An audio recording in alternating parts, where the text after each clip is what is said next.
ఇప్పుడు ప్రశ్న అడుగుతాం, జాగ్రత్త వినండి. యేసు ప్రభు ఏం మార్చడానికి వచ్చారు ఈ లోకానికి అంటే, మనం మతం మార్చడానికి వచ్చాడు ఆయన, లేదా మన కులాన్ని మార్చడానికి వచ్చాడు ఆయన, లేదా మన యొక్క బాహ్య రూపాన్ని మార్చడానికి ఆయన ఇష్టపడుతున్నాడు అంటే నో. యేసు ప్రభు ఈ లోకానికి వచ్చిన ప్రధానమైన కారణం మన మనస్సు మార్చడానికి వచ్చాడు. హల్లెలూయా.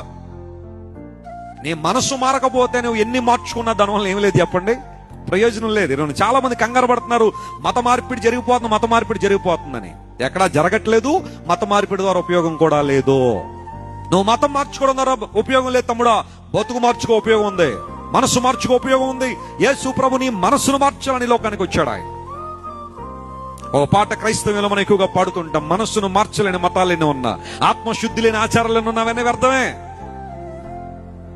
హృదయ శుద్ధి లేకుండా నువ్వు ఎన్ని ఆచారాలు పాటించినా, ఎన్ని కర్మకాండాలు చేసినా దానివల్ల ప్రయోజనం లేదు.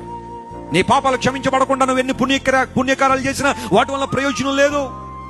The Bible says you must be cleansed and you must be washed by the blood of Jesus.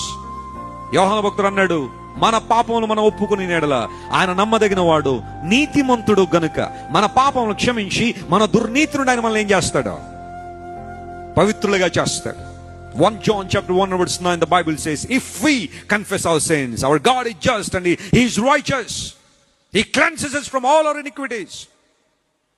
దేవుడు మనల్ని పవిత్రులుగా చేయాలంటే మన పాపాన్ని మనం ఏం చేయాలి చెప్పండి, ఒప్పుకోవాలి.